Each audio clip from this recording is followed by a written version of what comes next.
Welcome back, ladies and gentlemen, as What's in Your Garage returns once again to club legend Nick Harris as we have a look at his beautiful 450. Good morning, Nick, how are you? Hi Vince, I'm well. Thanks for having me here, and I'd like you to have a look at probably my favourite. I've got a number of Mercedes, but this is a 450 SL, 1979, the last of them.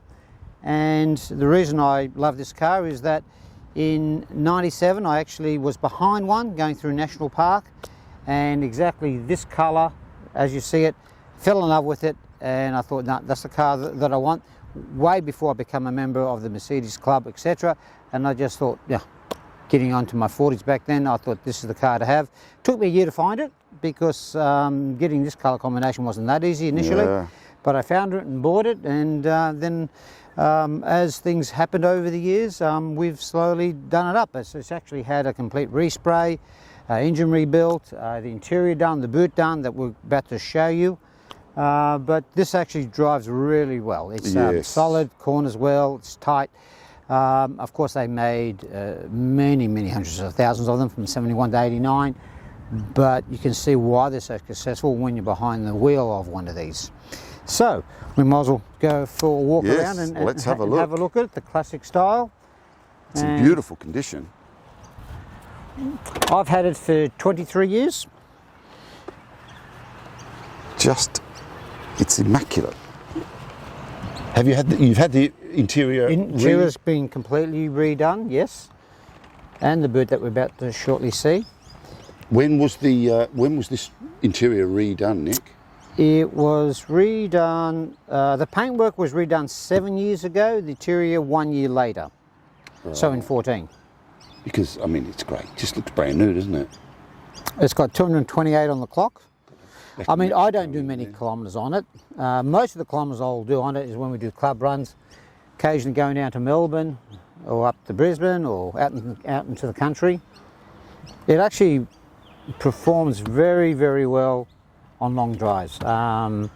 We've been solid 11 hours sometimes coming back from Melbourne in one day, over 1,100 kilometres, coming the long way home, and at the end it just runs perfect. Yeah, I've driven in front of and behind this car many times, and you're quite right. It is a beautiful driver. It's just in such good condition. I like the respray is brilliant. I mean, it's a perfect, beautiful white. Yeah, Sam Luzio did that. Yeah. Yes, he did a great job actually. Complete bare metal respray. The boot's been redone, obviously. You can see that as well. Look at that. Beautiful. It's a surprisingly large boot on these 107s. It is actually. It's deep. You can get plenty in there. You can get from golf clubs to esky to yeah. It's actually surprising. And we've got the spare wheel underneath the on the mat here. Yes. So it's a full spare on these older cars. None of your pumps or anything like that. Yeah, there it is. Perfect bunt wheel too. Beautiful. Well, actually, I haven't lifted that up for a number of years, but yes, I should check the tyre pressure. Yeah, you've got to put your pressure on. Looks like you might be running nitro in there too. It's got a green cap on it. Back then I probably did. So, classic lines on the 107. Yeah, they look fantastic.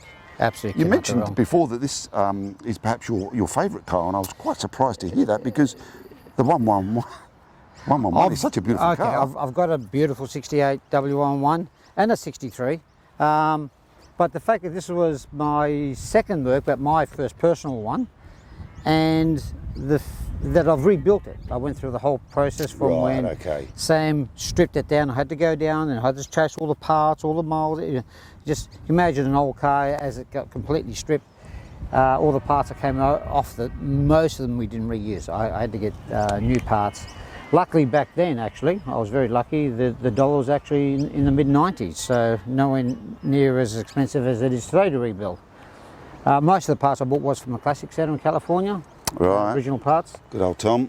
Yeah, he looked after us.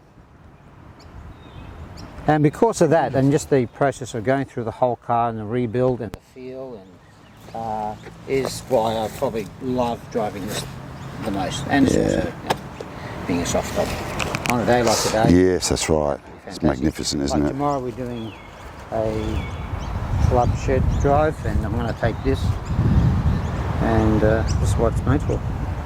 All right, let's have a look under the engine bonnet, shall we?